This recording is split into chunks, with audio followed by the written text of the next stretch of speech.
தனது கடைசி போட்டி சென்னை அணியின் சொந்த மண்ணில்தான் இருக்கும் என MS தோனி தெரிவித்திருந்த நிலையில் CSK நிர்வாகம் அவரது ரசிகர்களுக்கு சர்ப்ரைஸ் வைக்க காத்துக் கொண்டுள்ளது. சென்னை சேப்பாக்கம் மைதானத்தில் ராஜஸ்தான் அணிக்கு எதிரான போட்டியில் CSK அணி விளையாடி வருகிறது. சென்னை அணி சொந்த மண்ணில் விளையாடும் கடைசி லீக் போட்டி என்பதால் ரசிகர்களிடையே அதிக எதிர்பார்ப்பு உள்ளது. அது மட்டுமல்லாமல் சில ஆண்டுகளுக்கு முன் எனது கடைசி போட்டி சேப்பாக்கம் மைதானத்தில் தான் இருக்கும் என்று தோனி அறிவித்திருந்தார். பிளே ஆஃப் போட்டிகள் சேப்பாக்கம் மைதானத்தில் நடத்த திட்டமிட்டிருந்தாலும் தோனி இன்றைய ஆட்டத்துடன் ஓய்வை அறிவிக்கலாம் என்று கூறப்படுகிறது.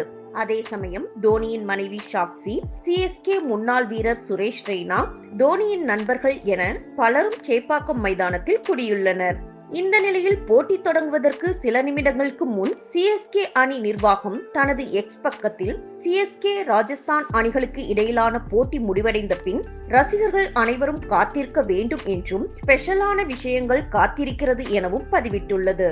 ஆகவே தோனி இன்று ஓய்வை அறிவிப்பாரா என்ற சந்தேகம் ரசிகர்களிடையே எழுந்துள்ளது. ஆனால் ஒவ்வொரு முறையும் CSK அணி சொந்த மண்ணில் கடைசி போட்டியை விளையாடிய பின் ரசிகர்களுக்கு நன்றி கூறும் வகையில் மைதானத்தை சுற்றி வந்து வீரர்கள் அனைவரும் நடந்து வருவார்கள். அப்போது டென்னிஸ் பந்துகளையும் CSK ஜெர்சியையும் ரசிகர்களுக்கு தோனி வழங்குவார். இதனால் நன்றி கூறுவதற்காகவே ரசிகர்கள் காத்திருக்க CSK நிர்வாகம் கோரியுள்ளதாக பார்க்கப்படுகிறது. ஆகவே தோனி இன்று ஓய்வை அறிவிப்பாரா என்ற சந்தேகம் ரசிகர்களிடையே எழுந்துள்ளது.